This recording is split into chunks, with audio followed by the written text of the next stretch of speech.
Good morning, everyone. Welcome to another episode of Wayne's World of Science Technology. Today we're going to talk about demographics, to a certain extent, and culture. A lot of people assume that the four English-speaking settler countries, that is Australia, Canada, New Zealand, and the United States, are very similar. And in some ways they are. They all use English as the main language. But that is about where things start differing. Because each settler country had to deal with a different set of indigenous nations and is still dealing with those indigenous nations. This makes a huge difference because when you start looking at population numbers, you see some interesting points. In the United States, the indigenous population is about 1% of the total. In Australia, the indigenous population is about 3.8% of the total. In Canada, the indigenous population is about 5% of the total. And in New Zealand, it's well over 12%. The indigenous population in New Zealand and in Canada tends to have far more cultural heft than it does in the United States or Australia. It's just basically a numbers thing. You are more likely to know somebody of indigenous ancestry in Canada or in New Zealand than you are in the United States or Australia. Numbers matter. This also means that the cultures vary wildly because each indigenous population had its own take on how things should be done and how the world works. In Australia, they developed a culture which was based on being effectively out of the loop with the rest of the world. In New Zealand, the culture was different. It was a seafaring culture. In the United States, the culture was heavily land-based, of course, and the same in Canada. But the land-based culture in the United States was far different than the culture in Canada because of the environment. The United States, most of it at least, except for Alaska, tends to be a hell of a lot warmer than Canada, which is not surprising since they're south of us. The point I'm making here is that each of these nations has been impacted by the indigenous cultures. And in a lot of ways, most of the people living in these countries don't see the impact. They're too close to it.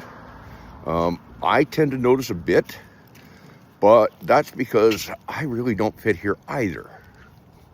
Well, as I said before, my grandparents were born in 4 different countries on 3 continents. It makes me a bit of a cultural mutt.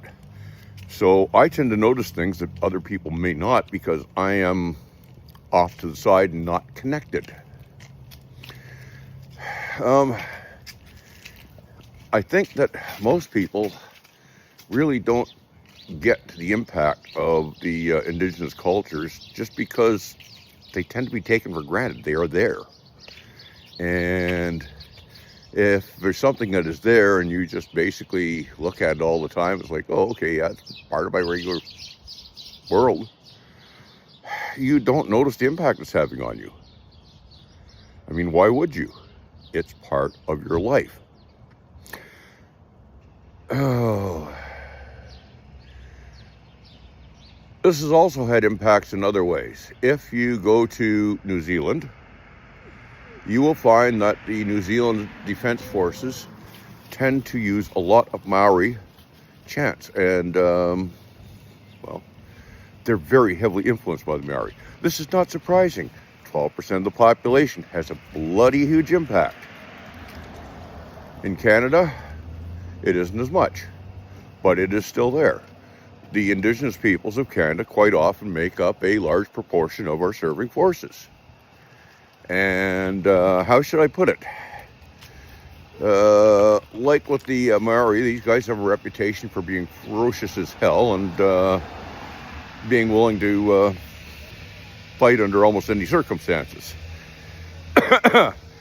In the United States, the First Nations were pretty well trashed.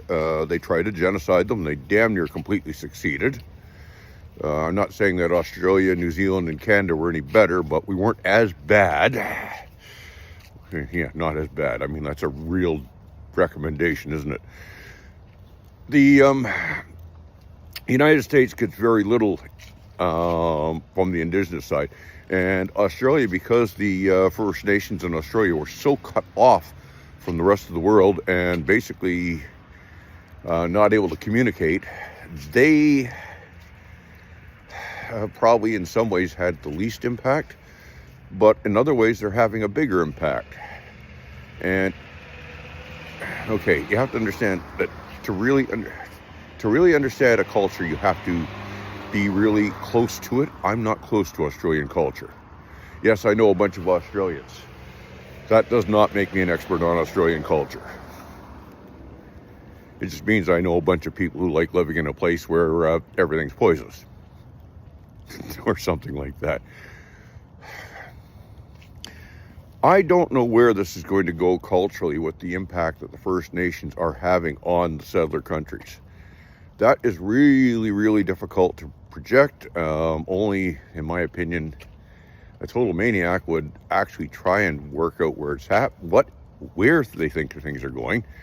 And the answer is going to be different for each of those four countries. And for that matter, in the larger countries, it's going to be different from place to place. The east coast of Canada, the First Nations had a different experience than the west coast. And they had a different experience than the natives on the north coast. So yeah, how it's going to work out, I don't think anybody knows at the present time. The one thing that is good, at least from the Canadian viewpoint, is that our First Nations are very heavily connected to the land. And you could say they act as our environmental conscience.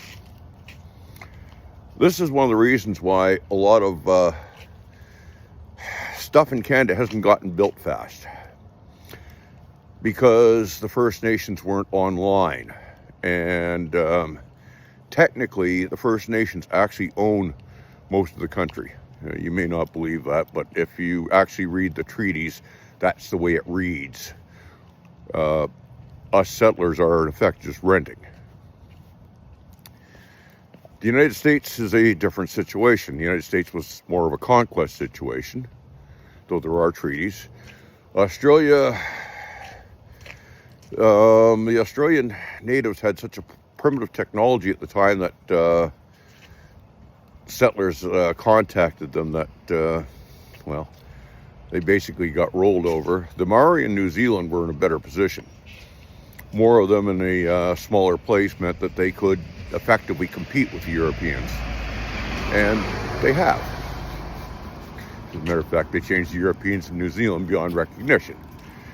Just as the First Nations in Canada have changed Canada beyond recognition. And it's one of the reasons why people in the United States really don't get us. After all, we speak the same language, we should be the same, right? Culturally, the First Nations have a lot of value. And when I say they have a lot of value, one of the big things you have to remember is that the more inputs you have to your civilization, the more likely your civilization is going to have the right answers. If you only have one point of view, and that point of view happens to be the wrong answer, you're in trouble. If you've got a dozen point of views and one of them happens to be right, you've got a chance of getting things proper. And that's what makes a difference. Anyways, I think I have to give it up here because the dog is being a total pain in the neck. I hope this makes sense to you. Anyways, like, share, subscribe, and all that guff. You got something of it. Have a good day.